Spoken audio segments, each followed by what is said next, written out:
The college football show on the Coach T podcast, presented by Turner Sports Training, TST. Ladies and gentlemen. Yeah. Hey. You know what time it is? Yeah. You know what time it is? You are watching a master at work. Some people are probably like, what time is it? You know what time it is. It's showtime. And we are back again on the Coach T college football show with my boy Mook. I may sound a little ecky. I may sound a little echo today. I don't even know if that's how you say it, but I definitely have a little echo. Fans out there, you have to excuse me. I have, like I've been mentioning the last few shows, been moving the last week or so to our new place. I actually left my microphone at the old spot. So now I have my AirPods in. I'm in my wife's new office, and it's very spacious, but at the same time, it doesn't really help when you're trying to do a podcast. So you're definitely going to hear a little bit of echo, but hopefully you can forgive us for that, and you understand that we're still going to bring a great show. So again, this is the Coach T College Football Show with Mook. And Mook, I will ask for the fans out there, how are you? I'm doing well. Just another busy day in the life of a father of two firecrackers and a football coach. So yeah, doing well. Yeah, so talk about your team. I know Sunday you guys had your team's first game at the Brickyard, the Hobart Football Stadium. How did that go? It went really well. We beat Lowell 34-0. They had a couple of linemen on there that one was about he was at least 6'2" and had to be at least 240, 245. He had a beard. And my 90-pound kids. And my 90-pound kid had to block him all day. So yeah, I think I read that post. And he fought hard. He did a good job. So good. He left it all on the field. That's all you can ask for. I know you're a proud papa. Yeah, it was good. They battled. They battled a much bigger team, and you know it's one of those things. You know that you're the faster team. You know you just got to flank them. You know you can't beat them up the middle.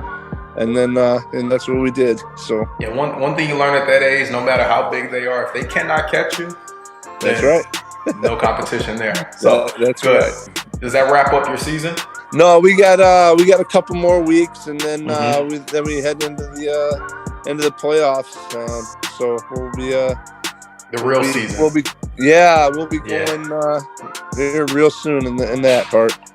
All right, good. I'm sure a lot of fans are probably rooting for your team more than you probably know. I'm definitely rooting for your team. I actually need to come check a game out. I wasn't able to do it this weekend. Crazy busy, as you would imagine, but soon enough, I'll be there to support the young fellas. Awesome, man. Can't wait.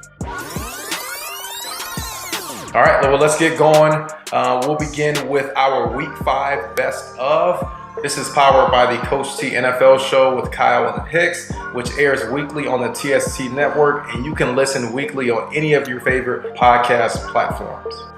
For the new fans out there, we'll review the game of the week, the team of the week, the play of the week, the player of the week, coaching of the week, and the best fill in the blank of the week. I will begin. I'll begin with the best game of the week. I actually have a few of them, and I themed this upset themed. So there were a lot of upsets in week 5. Sure. So beginning with probably the best game of mine, or the best upset in my opinion, was Kentucky's upset win over number 10 Florida. I called this game last week.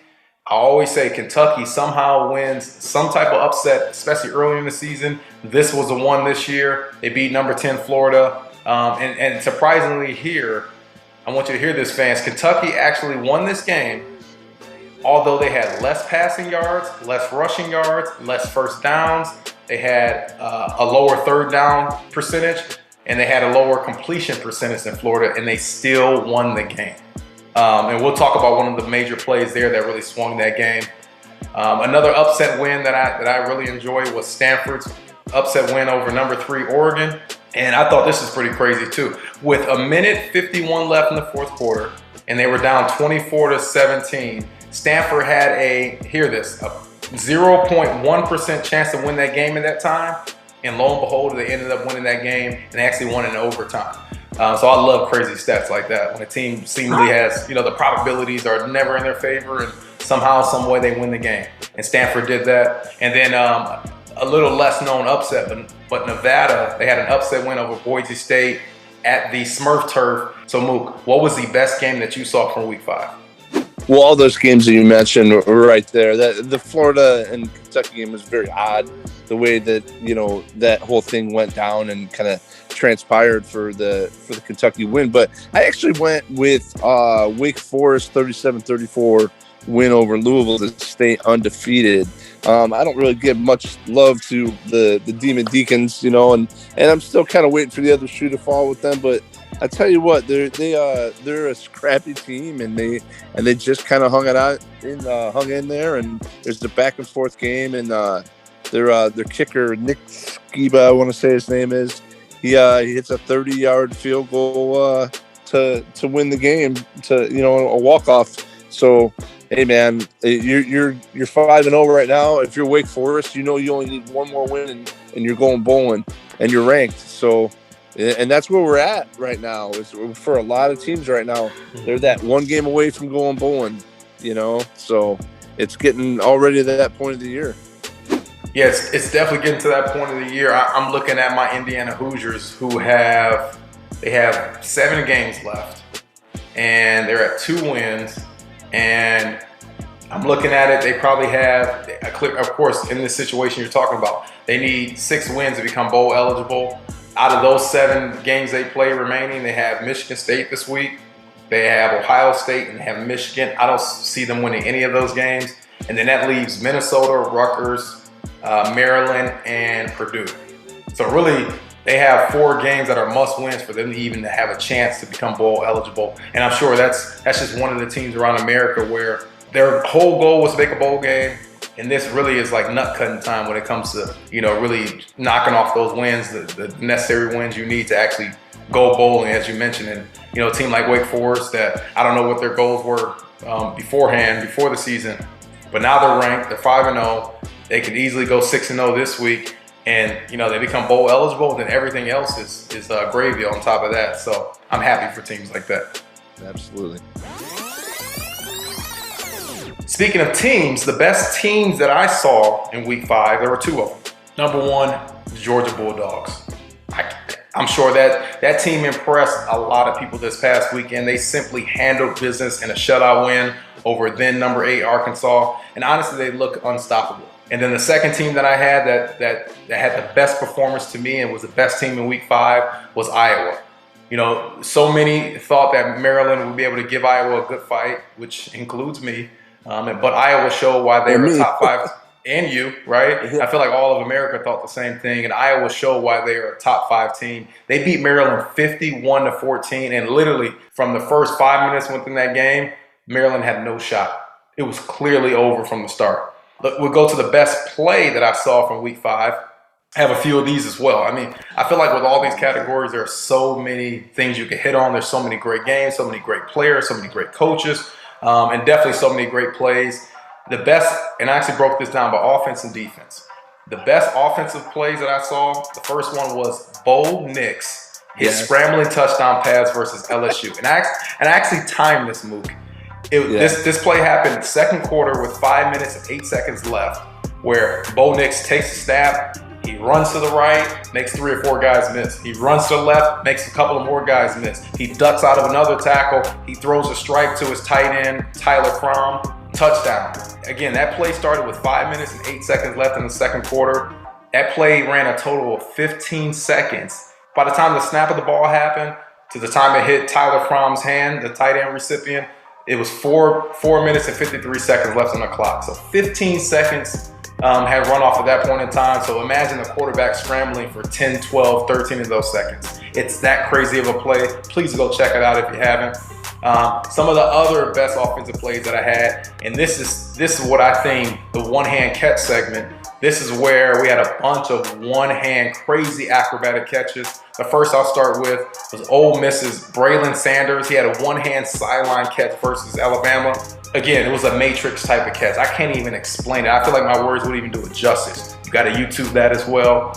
Boise State, speaking of Boise State, their receiver, who I absolutely love, I feel like he's an NFL receiver, Khalil Shakur. He had an insane one-hand TD catch over 2 defenders. Yes, 2 defenders in the game against Nevada. And then Temple, they have a receiver and another receiver, Jaden Blues. He had a twisting one-hand, 1-yard touchdown catch against Memphis. And then for sure, without a shadow of a doubt, the number one-handed catch this past weekend was Washington State's Calvin Jackson Jr. He had a 540 degrees, yes, 540 degrees one-handed catch against California. Please, for the sake of me, please go YouTube that play of Calvin Jackson Jr.'s one-handed TD catch against California. It is an absolute beauty. And then on the defensive side, I hit on this game. This was a play that turned the game for Kentucky. They returned a blocked field goal, 76 yards for a score against Florida. And if you talk about college atmospheres, that stadium, that venue went absolutely nuts when that play happened. So I was happy for Kentucky. They made that play. And again, they didn't lead in any stats in that game.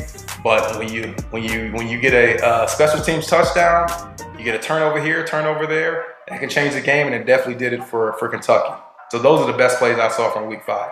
Mook, what about you?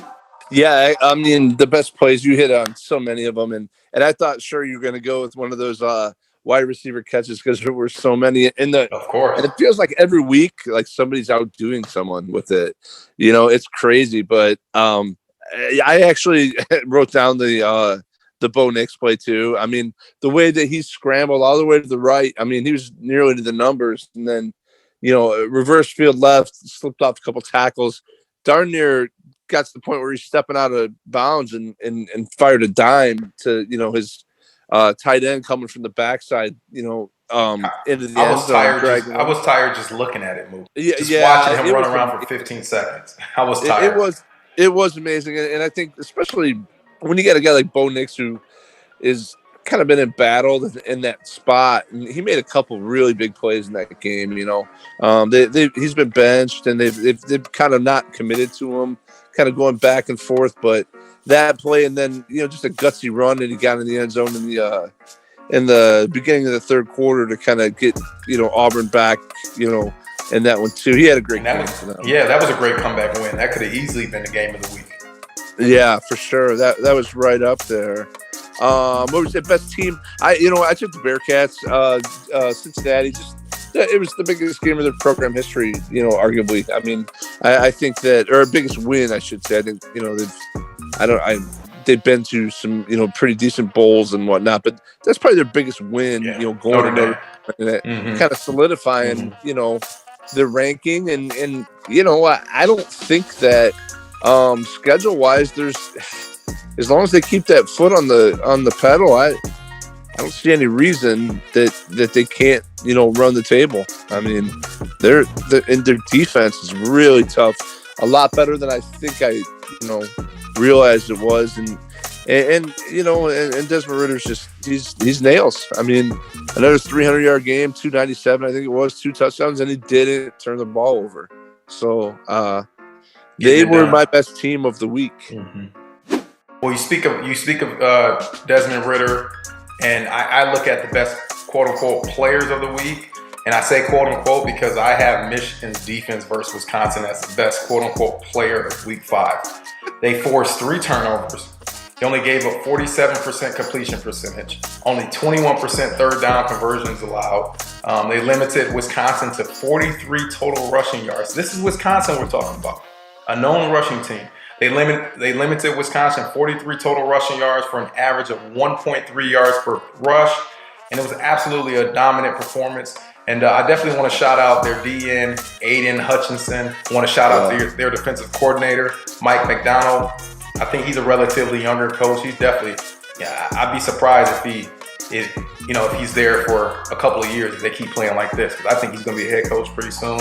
Also, shout out to their safeties coach, Ron Bellamy, who's the former state champion head coach of my West Bloomfield High School. I want to shout out their defensive staff. I want to shout out their players. I talked about Aiden Hutchinson. He's an absolute monster. I think he's like 6'6", 250. I think he's going to be a lot, I guess not lottery in the NFL, but he's going to be a first-round pick for sure. I would say probably top 10, top 15. And if Michigan's defense continues to play like they've been playing and they can run the ball like they've been running, watch out Ohio State, because that's going to be a really good matchup. And that just shows you the strength of teams within the Big Ten, which I know we're going to hit on later because it feels like there are 5 top 10 teams within the Big Ten. What was your best player of Week 5, or who was your best player of Week 5? Okay, so this is funny that you did that with the Michigan defense, because I was totally going to cop out, and I literally wrote down my best player is the Iowa defense. You should have copped out. Ain't nothing wrong with copping out. I totally copped out on that. I'm like, T.O. have somebody, but I'm just taking the Iowa defense. They've been causing turnovers all year long, but 5 picks from baby Tua, plus a fumble recovery. Now they're the number 3 team in the land.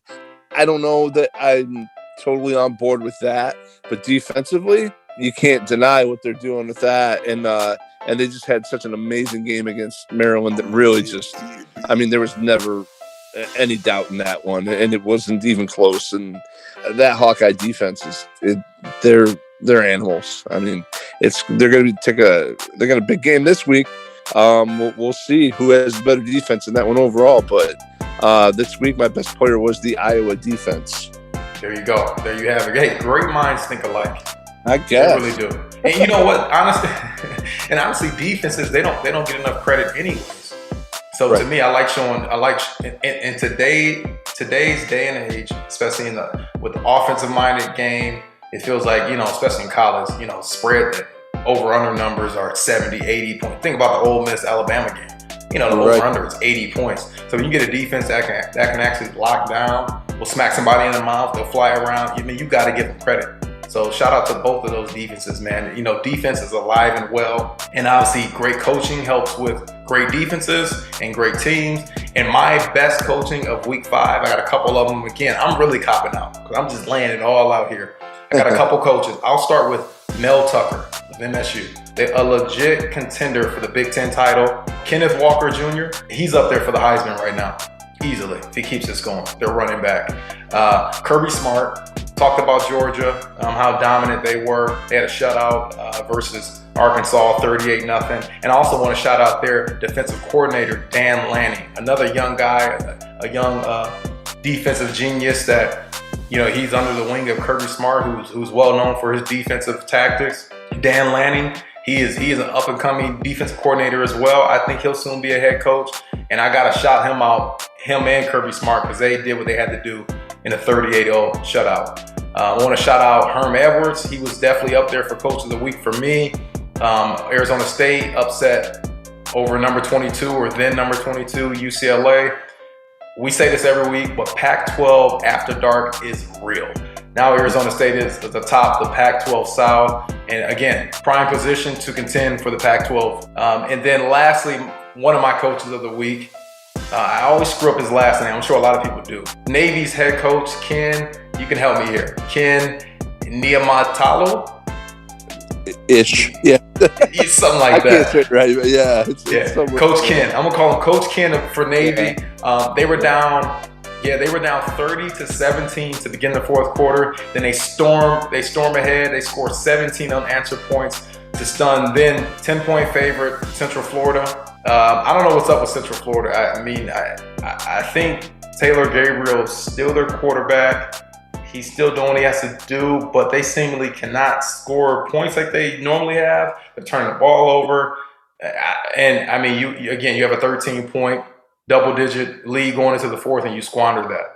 Yeah, I think he's out. I think that's one of their biggest problems. Okay, out. Yeah, that makes a lot more sense. He is injured, I believe. But still, the type of offense that Navy runs to come back in that fashion, you got to. And that's what I was thinking too. That's what I'm thinking too. Yeah. I'm like, how are they coming back 17 unanswered? Like you would think, UCF, I could see them giving up some points, but sure, they should turn right back around and be able to score. But I don't know. Again, that's great coaching. Obviously, Navy did something on the defensive side to really slow them down in the fourth quarter. So again, those 4 coaches, for me, it's a cop out. But yes, those 4 coaches are my coaches of the week. What about you, Mook? Yeah, I mean, I think you got to look at Mark Stoops. I think you got to look at Kirby Smart for sure. I kind of just went along with my theme of the best team because I felt like Luke Fickell didn't let the game get too big for Cincinnati, and just the way he seems to have a fiery yet calming presence on the sidelines for them, and I think it's going to wind up getting him a pretty good job here after this great year that Cincinnati's going to have. So, so I went with overall, I went with Luke Fickell. I love it, man. I love it. All right, so lastly, this is our best fill in the blank for the best of. And last week I did uniforms. This week I'm going to do college pettiness. Yes, pettiness, because we got some petty teams out there. Two things that happened post-game. So Stanford, of course, had the big upset win over the Oregon Ducks. Underline the word Ducks. And Nike has this big quote-unquote got 'em ad, GOTEM, got 'em ad. And Stanford tweeted after the game a meme. They crossed out the got 'em and they put over got 'em, they put plucked 'em. So they plucked the Oregon Ducks following the upset win over Oregon, and they tweeted that out. I thought that was hilarious. And then Cincinnati had something similar where post-game they thanked Notre Dame and we all know their former head coach, Brian Kelly. They said, quote unquote, just grateful for this opportunity. Thank you at Coach Brian Kelly. This is a reference to when Coach Kelly said earlier in the week, last week, that teams should, quote unquote, be grateful and thankful for the opportunity to play Notre Dame in South Bend. So Cincinnati definitely got that done. So I love this, just the pettiness of these college teams, these college programs. And a lot of those programs got their Twitter fingers going, and they make things fun in college football, which it should be. So what's your best fill in the blank for week 5, Mook? And Stanford's they've always had something, They're so smart, right? They can always come up with something. Yeah, their band is like the most notorious band in the country, and like I feel like I don't remember exactly what the deal was. Probably like 15 years ago or so, maybe it's longer than that. Like they did some reenactment of like the Irish potato famine or something when they were playing Notre Dame. They all got suspended. I mean, they're ridiculous. Well, sorry to cut you off, but that reminds me, I was actually going to add another one for Stanford, where, of course, they were playing Oregon. Their in-state rival for Oregon is Oregon State, and Stanford's band at halftime, they were performing their theme song, but on the big drum for, I guess, their drummer, it said "Go Beavers." So this is Stanford's band, and they have across their big drum, it says "Go Beavers." And again, another petty move to kind of spite Oregon. So I agree with you on that. Stanford is very forward thinking. Again, this is Stanford, so you're not too surprised by that.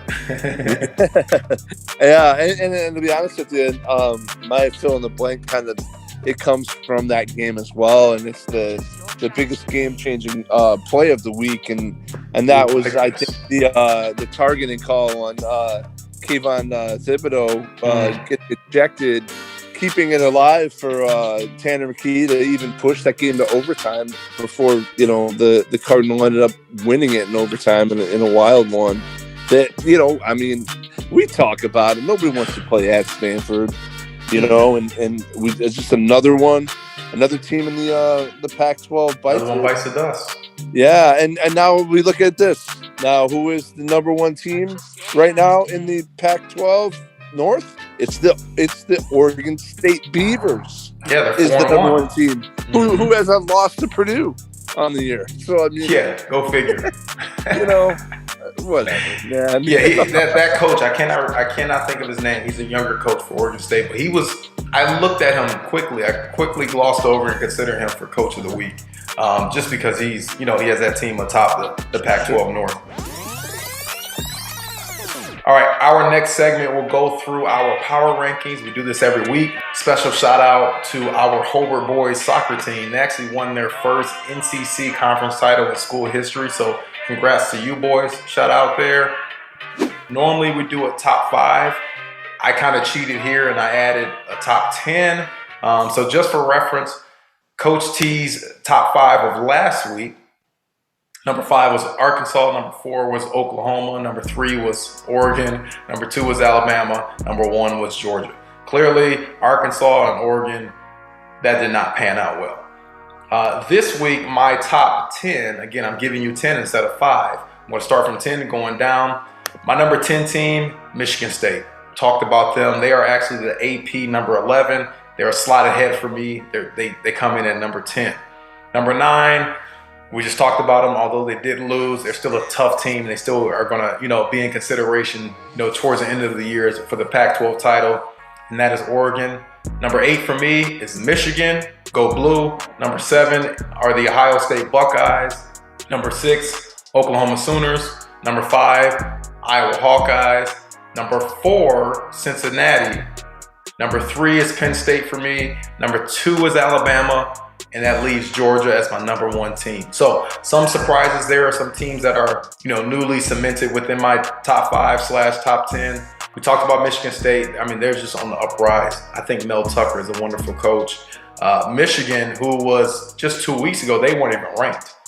And now they're in AP, top 10 at number 9. They're number 8 for me because I think their defense is that good and their run game is that good. And I know college football is all about points and high scoring and crazy plays, but especially in the Big Ten, if you can run the ball and you can play defense, you have a wonderful chance to win that conference. Ohio State, they're Ohio State. Oklahoma, I'm a little fishy on what's happening with Spencer Rattler. Like, I feel like their offense they had a little bit of a better performance last week against K-State, but even that game, towards the end, the score looked a little closer than what maybe it should have been, but it should not have been that close in my opinion. Iowa is number 5 for me. They're AP number 3. I actually have them 2 spots back. I just think if I have the number 3 team, I'd rather put Penn State there as opposed to Iowa. Cincinnati, they move up, of course. We know what they did. And then at the top, it's been the top like that for the last 3 weeks. Alabama number 2 and Georgia number 1. Honorable mentions quickly. BYU, who is now 5-0. I will note with BYU, the tough part about what's happening with them, it's kind of like what I hinted to last week with Arkansas. For BYU, yes, they're 5-0, but their schedule only gets tougher moving forward. They play Boise State this week, then they play at Baylor, then they play at Washington State. Now, Washington State, Baylor, Boise State may not be great, but I mean, those 3 games back-to-back weeks, that looks like an upset at some point in time. And then a team that I've been on since week 1, Oklahoma State. They're also 5-0 right now. In the last 2 weeks, they've beaten 2 top 25 teams. And then now, they're safe in that spot because, lo and behold, they have a bye week this week. So they'll be safe. It seems like it's better to have a bye week during this time of year than anything else. So, Mook, who are your top teams in your power rankings? All right. So a couple of these are going to be a little bit kind of funny because, I have one situation where a team beat another team, but they're below them. But I think sometimes it's where you're at in the season. But yeah, number 10, I don't know how long they'll stay there, but I got the Kentucky Wildcats. You can't really deny what they've done thus far, and I don't think there's a whole lot of separation between them and many teams down, below them. So they're playing good football right now. I'm going to give it to them. Number 10. Number 9 is Michigan. Michigan running the ball like crazy. The defense has looked really good. It's a kind of a repeating theme with many teams in the Big Ten that, run the ball, play good defense, and kind of have a game managing quarterback. And that's kind of where they're at, I think, right now. So they got them at 9. 8, and I know it's lower than most people have it, but I'm not sold on their quarterback at all. And I don't think their offense is all that great, and that's the Iowa Hawkeyes, even though I'm in love with their defense. I mean, they're outstanding. They got some things to prove to me, and it starts this week. So we're going to really get a better picture of who Iowa really is. 7, I had them up a little bit higher, and I had to drop them. Even, I even thought of keeping them as a, top 5-6 team, but I don't know. I think that there are some teams that are playing a little bit better. I don't know if I want to say Oklahoma's playing better than them, but I do have Oklahoma one slot above them. Number 5, man, I'm sorry, but I think things are getting figured out. Columbus, and I think the Buckeyes are they're coming along offensively. They're going to be really tough to stop. Number 4 is Cincinnati, and I know with people in Ohio State are probably scoffing at the thought of a Cincinnati team being ahead of them, but and right now what I'm seeing at Cincinnati is just an efficient, tough team that's well coached, doesn't make mistakes. Yeah, and they've had the tougher schedule so far. Yeah, and they've been the more consistent, better team thus far. Absolutely. Penn State, number 3, still a work in progress, but I think that defensively they've been really good all year. Offensively, they're getting better. Sean Clifford's improving. So I think that, it's tough to call them head and shoulders above a lot of them. And I could stop myself right here and say, if they had to expand the playoff to 12 and we just took out Alabama and Georgia, I think it'd be a blast to take the next 12 teams. Can we have that? I mean, NCAA, can we have that already? Seriously. Yeah. Come on, man. Come on. I do right now think that Georgia and Alabama are head and shoulders above everybody else, but man, I love college football, and I would love to sort all this out because it's a mess of a bunch of good teams, Mm-hmm. But I got Georgia at number 2, but man, I could go 1 and 1A really with this one, but I got Georgia 2 because Alabama is still the gold standard right now, so I got Alabama as my number 1. All right, so our next segment, we're going to do our Week 6 Pick the Winner. Okay, this is powered by the Legacy Indiana Football, host of the December Recruiting Showcase and Combine. All right, so new this week. I don't know why we haven't done this before, but fans, we do it for you, so we're going to provide you this. We're going to add in our game of the week, our upset of the week, our blowout game of the week, our highest scoring game of the week, and then our lowest scoring game of the week. Like always, we'll do the top 25 matchups. First top 25 team that will play, it will be this Thursday, October 7th at 7:30 p.m. on ESPNU. Number 15, Coastal Carolina. They are 19.5-point favorites visiting Arkansas State. 72 points is the over-under. Quick trends, as always. Coastal is 5-0 straight up in their last 5 games overall. They're also 5-0 straight up in their last 5 games on the road. Arkansas, however, is 7-2 against the spread in their last 9 games at home, and Arkansas State is 8-3 straight up in their last 11 games at home. Mook, would you like to begin, or would you like me to begin? Oh no, I mean for that game, it's real simple for me. It's Coastal Carolina by 3 scores easily. Yeah, easily. I'm right up the alley there. It is kind of weird that they're only a 19.5-point favorite, but I think that's maybe the boys in the desert saying, hey, I mean, they're on the road. We can't make it look like anything too crazy. Maybe they kind of want to sway you towards Arkansas State, but I'm not rolling with that. I'm going Coastal Carolina all day. I agree with you by 3 scores. All right, Friday night, we have Temple visiting the aforementioned number 5 Cincinnati Bearcats. Cincinnati, they are 29-point favorites. 53.5 is the over-under. Trends here, Temple is 5-0 against the spread in their last 5 games when they play Cincinnati. Temple is also 5-0 against the spread in their last 5 games on the road against Cincinnati. Cincinnati, however, is 24-1 straight up in the last 25 games at home. That is amazing. They're also 14-1 straight up in the last 15 games overall. This game is 7 o'clock kickoff on ESPN on Friday. Mook, pick the winner. I don't think there's any letdown for Cincinnati now. I think they see their season in front of them, what their goals are, and let's face it, Temple's is not a very good football team. So I think it's a big 29 points sounds about right. Yeah, the winner is clearly going to be Cincinnati. I don't think there's any threat of an upset here. I think that Cincinnati maybe, I don't know, man. I mean, with the veteran quarterback, with the coach in Fickle, that I'm sure he has No disrespect to anyone at Cincinnati, but I'm sure he has greater aspirations personally as well as with this team. I don't think they let the foot off the gas pedal. I think they beat Temple by, 35, 42 points. So I think they definitely cover that number, and there's no way they're losing at home. So knock on wood, but Cincinnati wins this easily. Next game, Friday night, it's another ranked team playing. We have spooky Stanford playing at number 22 Arizona State. Arizona State, surprisingly, they are 11.5-point favorites, and 51.5 is the over/under.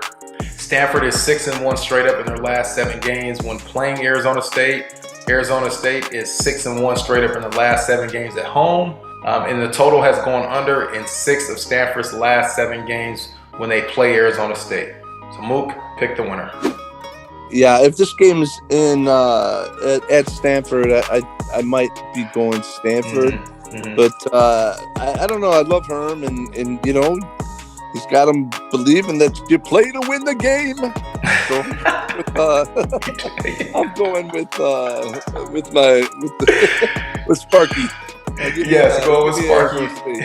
I love it. Just for that, I'm sold, man. To me, Stanford got a huge upset win last week in Palo Alto. You always mention this, so I give you credit, Mook. It's tough to play in Palo Alto. Luckily for Arizona State and Sparky, this is not in Palo Alto. So with that being said, Arizona State, they are 6-1 straight up in the last 7 games at home. I don't think they lose this. Now, it's tough with all these Pac-12 teams because, again, every week you know some top teams are going to get knocked off.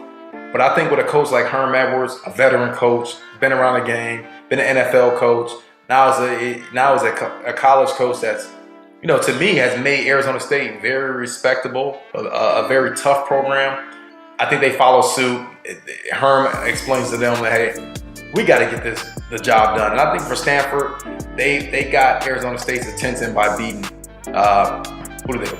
Oregon last week. So I think Arizona State at home gets the job done. And I see why this number is 11.5. I think they cover that as well. All right, moving on to Saturday. Obviously, a lot of big games Saturday.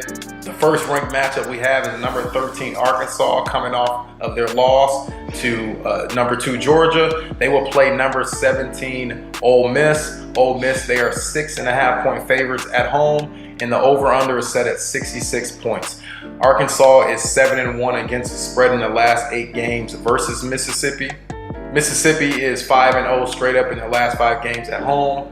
Mississippi is also 4-1 straight up in the last 5 games overall, and the total has gone over in 4 of Arkansas's last 5 games on the road. Mook, pick the winner. So this is kind of like one of my co-game of the weeks on this one because I think this is a really big game to see who's going to bounce back. I mean, you got Arkansas that just they got throttled by number 2 Georgia, and Ole Miss got the same treatment pretty much from Alabama. So they're both really good teams, and this is going to be huge as far as setting the tone for the rest of their year for both of them. I'm gonna take in this one. I'm gonna go with the Rebs. I think that maybe just the fact that they're in Oxford that's going to get them over the hump. But I'm going to take Ole Miss by a tutty. Yeah, I'm taking Ole Miss as well. Arkansas, at least early in the season, are kind of known for their defense, not a lot of offense. They were a goose egg last week. Again, against Georgia, it's probably the best defense in the nation. But I think that really showed on film kind of how you can slow down Arkansas. And then Ole Miss, even in a blowout loss to Alabama, they still put up a decent performance. And I think they were actually without one of their top receivers. Well, I don't know if he's playing in this game, but if he's back, honestly, I don't think there's any match for Arkansas against Ole Miss in Mississippi. So I'm taking Ole Miss as well. I'm taking them to cover that number. To me, we mentioned last week, Arkansas, It was a good story, great early season story. They moved all the way up to the top 10, AP top 10, probably the first time since, who did they have back in the day? Felix Jones and Darren McFadden. Yeah. Probably the last time they were top 10 at that point. And that, time is ticking, man. I'm getting old, man. That's kind of, it's maybe, 10, 15 years ago. But it's probably the first time they've been in the top 10 since then. I think they're going to start to fizzle out. We talked about their schedule last week. They just played Georgia. We're talking about Arkansas. They just played Georgia. Now they're going to play Ole Miss. They play Alabama coming up in a few weeks. It's going to be tough, man. Tough sledding. So definitely give me Ole Miss in this matchup. Next game, we have Vanderbilt visiting number 20 Florida. Florida's coming off of their upset loss to Kentucky. Florida, they are 38-point favorites, and the over-under is set at 59.5. Florida is 5-0 straight up in the last 5 games when playing Vanderbilt. Florida is also 12-1 straight up in the last 13 games at home against Vandy. Vanderbilt is 5-1 against the spread in the last 6 games on the road, and the total has gone under in 5 of Vanderbilt's last 6 games on the road. Mook, pick the winner. All right. I mean, this is going to be quickly for me on that. I think that the Gators bounce back. They're angry. I think they're going to come up and get that win. And Vanderbilt's just not real good, and that's just the truth of it. But I wanted to jump real quickly back to the Ole Miss 1 point, just real fast. Please, on yeah, that. Yeah, go for it. Last week when we picked the games, I said, they could go anywhere from being very tight to getting blown out, kind of. And my point was that Lane Kiffin would have to get the gamble plays, the 4th and 1s and whatnot to make it, and he didn't, but Nick Saban did, and that was the big difference, that they couldn't get those plays when they needed them, but Alabama was able to get those plays that kept them on the field, and I think that was a huge part of that game ending the way it did. But I like the game is big over Vanderbilt. I love it. Yeah, I'm with you on that. Florida coming off of the upset loss. Now they're back at home. That should tell you everything you know. And what are they? Basically 40-point favorites. Vanderbilt almost lost to the University of Connecticut, who I don't think have won a game in the last 2 or 3 years. Yeah. Come on now. That should tell you a lot. Florida, huge in this game. Huge. Next matchup, we have Maryland visiting number 7 Ohio State. Ohio State, they are 21-point favorites. 70 points is the over-under in this matchup. The total has gone under in Maryland's last 5 games in a row. The total has gone over, however, in the last 5 games between these two teams. And Ohio State is 5-0 straight up in the last 5 games when playing Maryland. Mook, pick the winner. So, after what Maryland did to me last week, they're very close to being in the same boat as Washington with me right now, but they're not quite there. You broke my heart. I knew it was you. Yeah, I know it was you. But so Maryland, I've seen this though with them before too, where they started off the season. I was probably about 3 years ago. They were putting up insane numbers. I think they dropped a 70 on somebody, and a 56 and a 60, and then they looked unstoppable, and then they, I think, were 4 or 5 win team, and the way that Ohio State's offense is going right now, I think it's a 21-point spread. Give me Ohio State in 28. I'll take them. Yeah, I think Ohio State will be up 21 points at halftime. Ohio State is simply rolling. They're not missing a beat. Again, the cream rises to the top. Are we surprised that Alabama's, they play Ole Miss, everyone's hyping up the game, and then they're blowing them out the entire game? Are we surprised that Georgia, everyone's hyping up Arkansas, and Georgia wins 38-0? Are we surprised that Ohio State is actually doing what Ohio State normally does? This is why these teams are marquee franchises. Coach T, I use that every week. These teams are franchises for a reason, because they can recruit the best players, they have the best facilities, they have the best coaches, they have the best food in their frats or their households, whatever you call them, in their cafeterias. They just have the best of the best. That's what they do. So I wouldn't be surprised if Ohio State is up 3 scores at halftime and they're up 35-0. I mean, look what Iowa did to Maryland on the road during the weeknight. Like now you have Ohio State at home. They're hitting on all cylinders.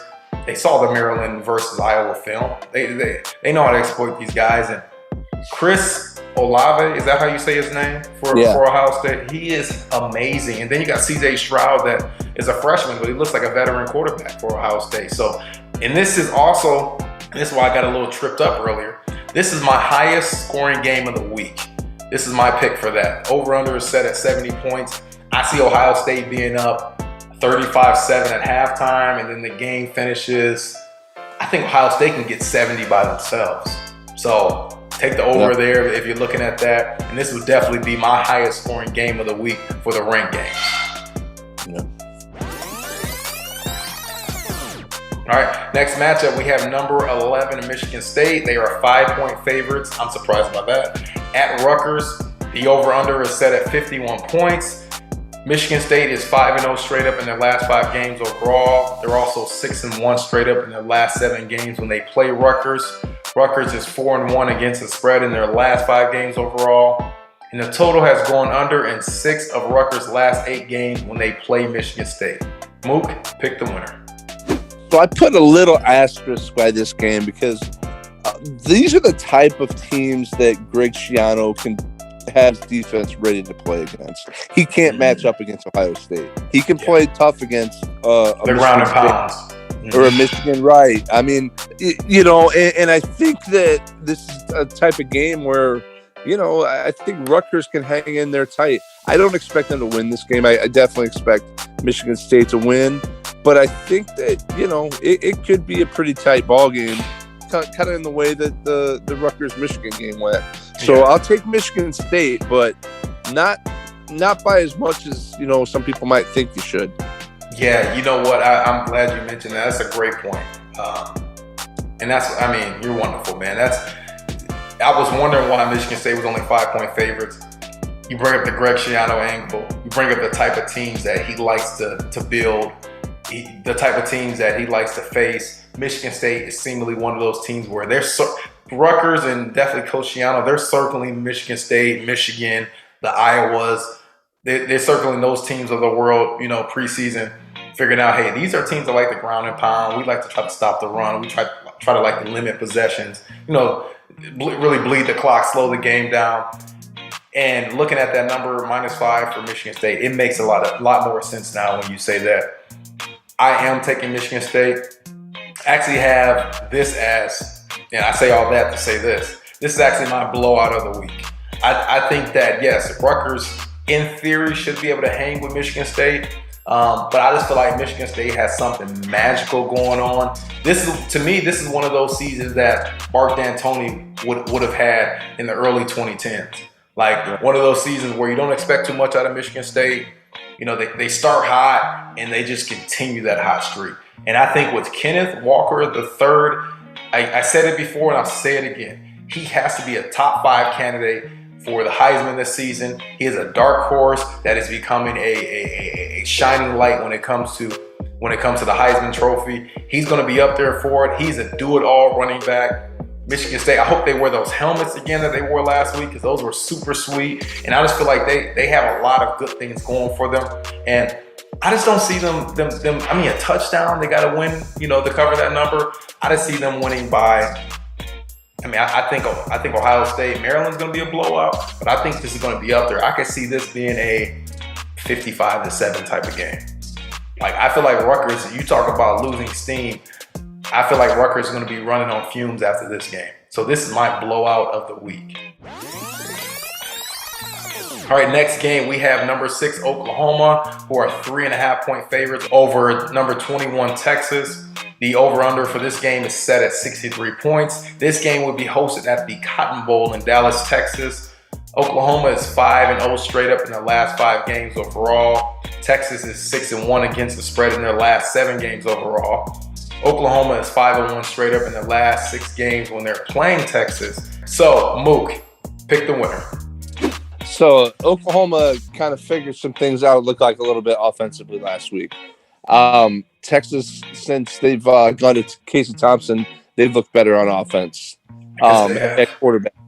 I think that this game, actually, I have this game as my highest scoring game of the week. I think that there's going to be a lot of points in this game. I think it's going to be a really good one.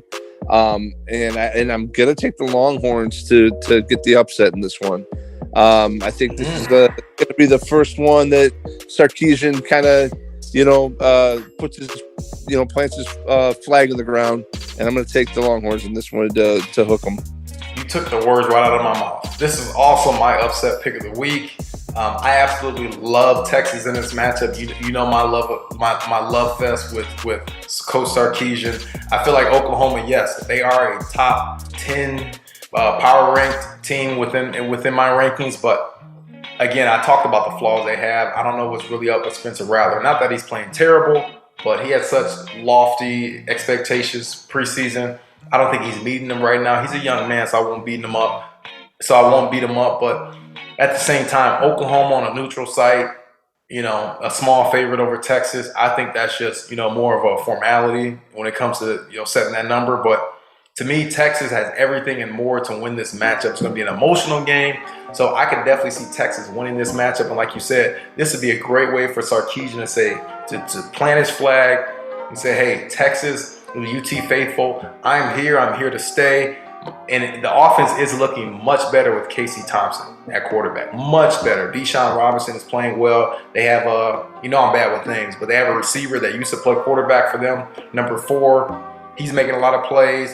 Xavier Worthy, who's another receiver, number 8. He's playing fantastic. So Texas has a bunch of weapons to answer every big play that Oklahoma makes. And I think Texas makes more big plays in this game. So again, I agree with you, Mook. It's my upset pick of the week. Next matchup, we have number 19, Wake Forest, who are 6.5-point favorites, visiting Syracuse. 56.5 is the over-under. Syracuse is 6-1 against the spread in their last 7 games. They're also 4-1 against the spread in their last 5 games at home. Wake Forest is 5-0 straight up in the last 5 games overall. Mook, pick the winner. This is another one of my asterisk games, just because of the fact that Syracuse tends to, at least it feels like they play these games very well against kind of the Wake Forest type teams in the Carrier Dome. I'm gonna take Wake Forest, but I think this one could be a little bit another nail biter. But I'll take Wake. I couldn't have said it better. If I had an honorable mention for upset of the week, Syracuse would definitely be the game here. I could easily see them winning this game in some universe. They could win this game. Wake Forest, again, they're 5-0. They probably would be right on the road to lose this matchup, but I'm rooting for Wake Forest to win this game, so I'm actually going to take them in this matchup. And I actually think they don't cover this number, but I think that they play well enough. And I don't think they're ever not leading within this matchup, if that makes sense. So give me Wake Forest in this game. Next game, we have number 24, SMU, who are 13.5-point favorites over Navy.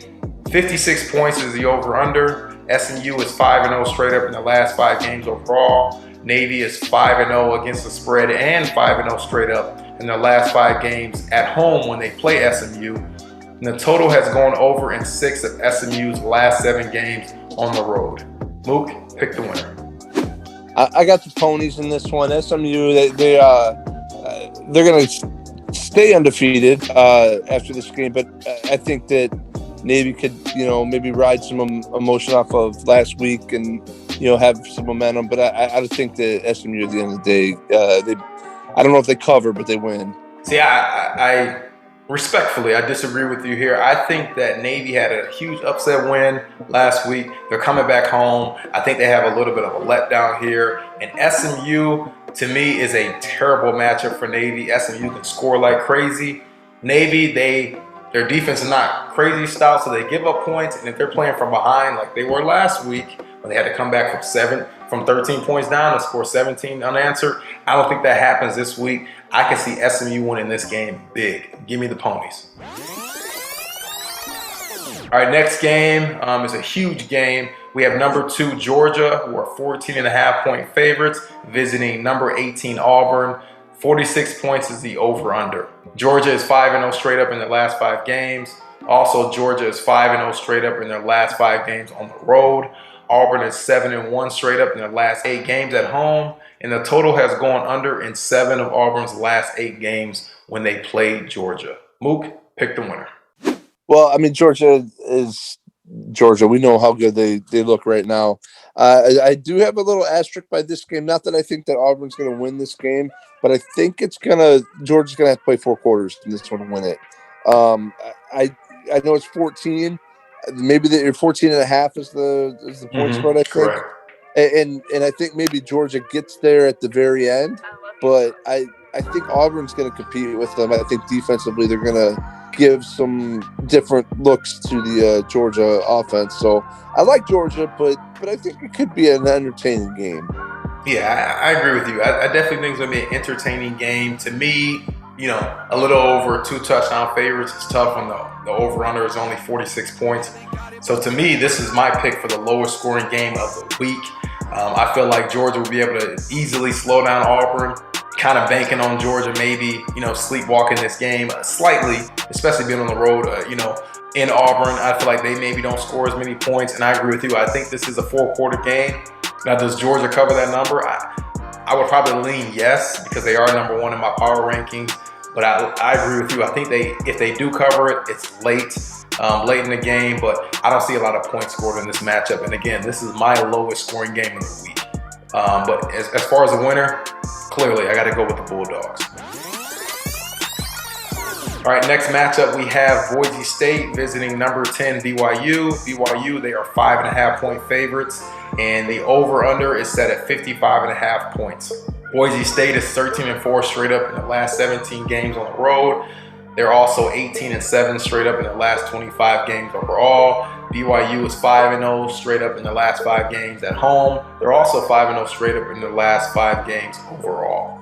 Mook, pick the winner.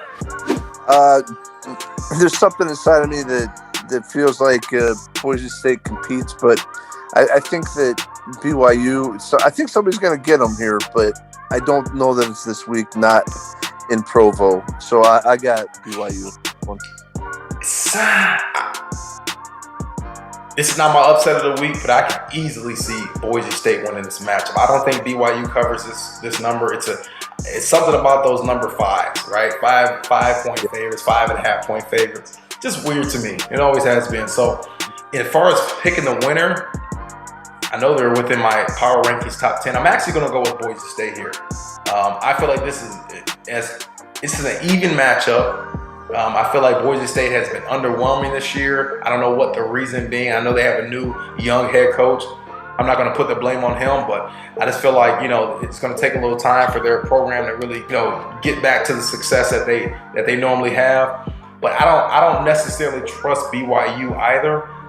So I definitely think it's going to be another 4-quarter game. It's going to be a close game. And it's not my upset of the week, but I could easily see Boise State winning this matchup. So give me Boise State. Why not? Next game, we have number 4 Penn State visiting number 3 Iowa. Iowa, they are 2-point favorites, and 41.5 is the over/under. Penn State is 5-0 straight up in the last 5 games overall. They're also 8-1 against the spread in the last 9 games overall. Iowa is 5-0 straight up in the last 5 games at home, and the total has gone under in 5 of Iowa's last 5 games at home. Mook, pick the winner. So this is my lowest scoring game of the week, which means it'll probably be somehow, 100 points. Game, but by all rights, I feel like this should be a 3-2 game, and I'm gonna go with Penn State on the road. I think that overall they're the more talented team, and I think that Sean Clifford's a better quarterback than Spencer Petras. And now Iowa's defense is taking the ball away from some decent quarterbacks too this year, but I think at the end of the day, there's just a little bit too much talent at Penn State, and I want to see Iowa compete in this game, and I know they'll bring the defense, but I want to see what their offense is going to be able to do against a defense like Penn State. I will take Penn State by the slimmest of margins, field goal, something of that nature. Yeah, that sounds about right. This is definitely going to be a tight game. I can definitely see it being a low-scoring game. what does it come down to at that point? I mean, they both can play defense. I would probably say I give the slight edge to Iowa on the defensive side. Plus, they're at home. And Mook, I talk about this a lot. Kinnick Stadium is one of the hardest places to play. It's a loud place. They're right on top of you. Iowa's small favorite. You know, it's the battle of, honestly, at this point in time, the Big Ten's best. I just like what Penn State can potentially do on offense. I just feel like they have better playmakers. Probably the best playmakers that Iowa has seen thus far. And this is actually my game of the week. Us here in Big Ten country, it's hard to go against this. I don't know how it cannot be the game of the week. But at the end of the day, this will be a tight game, tight matchup. I don't really know what side to choose because I feel like these teams are both evenly matched. But I like Penn State. So give me Penn State here. I feel like Mike Yurcich, the offensive coordinator, will always talk about, I feel like he schemes up a great offensive plan against Iowa's defense. And if you get Penn State up randomly, let's say they're up 10 points, I don't know how Iowa can come back at that point in time. Right. Iowa is best when they are ahead and they're up and they can now kind of play freely on defense. They can turn you over and, you know, they can run the ball and do what they do. But if they're down and they're behind, they become a much more average team. So give me Penn State in this matchup. Next game, we have number 14 Notre Dame versus Virginia Tech. Notre Dame, they are 1-point favorites over VTech, and the over-under is set at 47 points. Notre Dame is 9-1 straight up in their last 10 games on the road.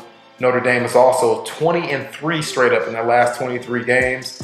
The total has gone under in Virginia's last 5 games at home, and the total has gone under in the last 5 games overall.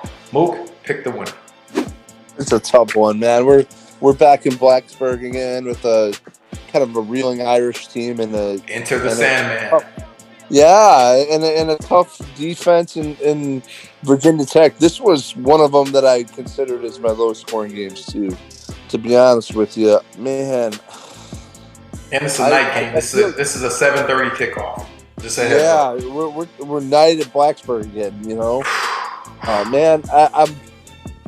I'm just gonna say, I think that Notre Dame makes enough plays to win the game, and I don't sound very confident in that because I'm not. I don't know that Virginia Tech has enough offense, even with a Irish defense that needs some fixing. I think that Hamilton could pick you off and do some things. So I'm gonna take the Irish, but again, it's reluctantly. That 1 point spread is because it's right there. You know. Yeah, Mook, you know what? I was thinking the same thing, and then in the back of my mind, because we do this on the NFL show, I think about the coaching matchup. You got Brian Kelly coming off honestly, we look back at it. Notre Dame losing to Cincinnati is not the end of the world. Like, Cincinnati's a really good team. Notre Dame, they're a good team, really good program. We know what they bring. I don't even have to say it. So you have Brian Kelly coming off a loss, now going on the road against Shane Beamer, who I think is going to be a wonderful coach, but he's a relatively younger coach, a newer coach. So just the coaching matchup alone, I just feel like Brian Kelly gets these guys going. He gets them up. They understand the magnitude of this game. They almost have to win it for them to reach what are Notre Dame standards as a successful season. So 1 point favorite. I can see why the boys in the desert are thinking this, but I mean I see Notre Dame winning by games in. They're winning by double digits. So easily 1 point. Man, give me Notre Dame, please. Next matchup, we have LSU visiting now number 16 Kentucky. Kentucky, they are an average spread. They are 3 point favorites at home, and 51 points is the over-under. LSU is 6-1 straight up in their last 7 games when they are playing Kentucky. They are also 4-1 against the spread in their last 5 games on the road. Kentucky is 5-0 in their last 5 games at home. They're also 5-0 straight up in their last 5 games overall. Mook, pick the winner. This is amazing to me that I'm going to be talking about, Orgeron losing its job again, but that's where we're at right now. Jeez. We're at a point where LSU has to win. This is a must-win for LSU, and that's crazy, but it's true. They have so much talent, but you know what? This is what they got left on their schedule. Florida, at Ole Miss. Let's put it this way: the only easy game they got is Louisiana Monroe. Okay, they have Arkansas, they have A&M. They can potentially get to maybe 6 wins, but they have to get this game against Kentucky. That ain't gonna cut it, and that's on Rouge. And that won't keep his job, but they'll at least have some respectability and go bowling. Kentucky, on the other hand, you know what? 4 close games so far this year. Next week they're at Georgia. They're not going to be at Georgia. But here's my thing: if they lose this game, then they're potentially going to be on a losing streak after that. So because they have Tennessee and Mississippi State and whatever coming up, so they have to win this game. Kentucky does. They're at home. They're playing better. I'm going to take Kentucky in this game and another close one. But LSU, they just haven't shown me that they can get over that hump. Yeah, they have not shown that. It's crazy that, like you said, Orgeron, if he loses this game, you're going to have more and more chatter about him losing his job. And they just won a national championship, it seems like, last week.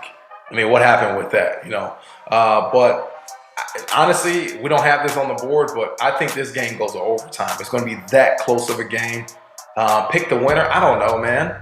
Like, what are you going to get from LSU? What are you going to get from Kentucky coming off of that, that huge win, a huge upset win? Now they're back at home. It seems like, their energy is going to be down for this game. Like, I don't know, man. So if I had to pick a winner, I'm actually going to go with LSU. Like you said, they need this. Orgeron needs this. Kentucky has had a huge win. I know how college kids from 18 to 22 are. I just feel like they'll have a little bit of a letdown here. So I'm taking the Tigers. Give me LSU in this matchup. I think they win. And I'm going to say again, overtime game. Next matchup, we have number 9 Michigan versus your Nebraska Cornhuskers. Michigan and they are 3-point favorites in this matchup, and the over/under is set at 52 points. Michigan is 5-0 straight up and 4-1 against the spread in their last 5 games overall. Nebraska is 5-0 against the spread in their last 9 games, and the total has gone under in 6 of Nebraska's last 8 games overall. Mook, pick the winner. Even though I think I know who you're going to go with. Well, I'll tell you what, man. Nebraska finally played a complete football game and looked how they're supposed to look last week.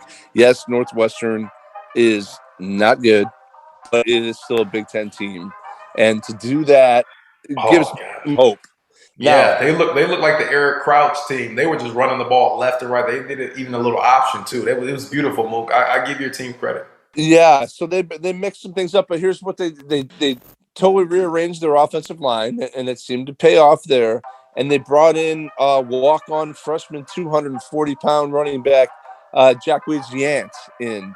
He was a Florida State commit that couldn't make it, academically, had to sit out. And was he like number 25, something like that? He's number 0. He's number 0. Okay. Yeah. Okay, yeah. Good. Yeah, I love that. 40, and he was running people over, and that's what they've been missing. So they had the downhill running game going. Adrian Martinez he's playing really well. If they can not make the mistakes like they did last week, if they can kick the ball through the uprights like they did last week, and more importantly, if they can punt the ball without making mistakes like they did in the Michigan State game, there's no reason why they cannot win this football game. They have the same strength in Michigan as far as the run defense. Michigan doesn't have that quarterback that's going to eat you alive, nor do they have the wide receivers that are going to eat up a very, veteran Nebraska secondary. I'm going to hate myself for saying this because it's bad. But I'm taking Big Red, baby. Let's go. Big Red. We got to take it. That's my upset of the week. I love it, Mook. I love it. I figured that would happen. I could definitely see that happening. I mean, Michigan is they're not certified just yet. They're not stamped. They're not stamped just yet. So, and they're only a 3-point favorite in this matchup. I can definitely see that happening. Nebraska has been playing better. They've been running the ball. Like you said, Martinez has been playing much smarter. And you look, they probably should have won that Michigan State game, or at least they had the chance to. The Illinois game, week 1 or week 0, they were up that game. Like, you could easily be looking at a team. What are they, 3-2 now? Am I correct? You could easily be looking at a team that's 4-1, or I hate to say it, 5-0, right? And I don't even think they're playing that well to even, be in consideration of that. So this is definitely going to be a test for Michigan. What's the number? Michigan is 5-0 straight up and 4-1 against the spread in the last 5 games overall. But Nebraska, they're 5-0 against the spread in the last 5 games as well. I do see this being a close matchup overall. I don't really know what to pick here. I do think Michigan is on to something, though. I will say that. Okay, I think Nebraska will make it a game, at least early on. But I think if Michigan can play the type of defense that they played last week, because if you can slow down Nebraska in their run game, what else do they have? Let's be honest there. Okay, so Michigan, if they can play that type of defense and they can run the ball, and then they got new receivers, Cornelius, I don't know his name, number 6 from Michigan, who's emerging as their number 1 guy. To me, this could go either way. Either it's a really close game, really tight game that Nebraska has a chance to win the game late, or it's going to be a blowout. So I have Michigan winning this game, but like you said, there is an asterisk for me in this game as well, because I don't know what type of Michigan team is going to come out, because this is a time of year where they start to kind of, show a couple flaws, and they're riding high. They're reading the news clippings. Everyone telling them they're the greatest thing since sliced bread. Well, you got to go show it. You actually got to go do it. And now you're playing on the road, at Nebraska. That could be a tough environment. It's going to be a sold out venue. I have Michigan winning here, but that's reluctantly. Next matchup, we'll go quickly here. We have number 1 Alabama, who's 18-point favorites against Texas A&M. The over-under is set at 51.5. Alabama is 5-0 straight up in the last 5 games when they were playing Texas A&M. They're also 5-0 straight up in their last 5 games on the road. Texas A&M is 10-1 straight up in the last 11 games at home, and they're also 11-2 straight up in the last 13 games. Mook? Bama goes to College Station and absolutely annihilates A&M. I don't see it. A&M's offense is so bad. Putrid. I think even the A&M defense has a little bit of some issues, and mostly because their offense isn't helping them. And I don't they're on the field too much. Yeah, I don't think that's gonna happen. It's not gonna happen for A&M this week, and the Alabama buzzsaw continues. Oh yeah, I can see Alabama winning by 28 to 35 points easily. I think they can name their score in this matchup. I don't see Texas A&M have. To me, Texas would be lucky to score 2 touchdowns in this matchup. Yeah, and that's against the Alabama defense that is not as great as relatively compared to their other teams. And I still think Alabama can slow Texas A&M down. Texas A&M is that bad on offense. All they have is Spiller at the running back position. I actually feel bad for that kid, because he's probably thinking, what does it take? Who did I wrong? Who did I do wrong in my life to where I got to play for Texas A&M? And I'm one of the best backs in the nation, but yet I don't have any playmakers at quarterback or on the outside to open things up for me. Alabama wins this game. I don't think this is a contest from the kickoff. In our last top 25 game of the week, we have 0-5 in New Mexico facing or on the road at number 25 San Diego State. San Diego State, they are 19.5-point favorites, and 42.5 is the over-under. New Mexico is 9-2 against the spread in the last 11 games on the road against San Diego State. New Mexico is also 13-2 against the spread in the last 15 games overall against San Diego State. And San Diego State is 5-0 straight up in the last 5 games at home. They're also 5-0 straight up in the last 5 games against New Mexico. Mook, in our last matchup, pick the winner. Well, I mean, it's easy. San Diego State, they got one of the leading rushers, Greg Bell, who was a former Husker that didn't crack the lineup, transferred out, was the portal works this way, and found fertile ground in San Diego. And he's got it rolling, man. He's got it rolling. Yeah. So the Aztecs big over the Lobos.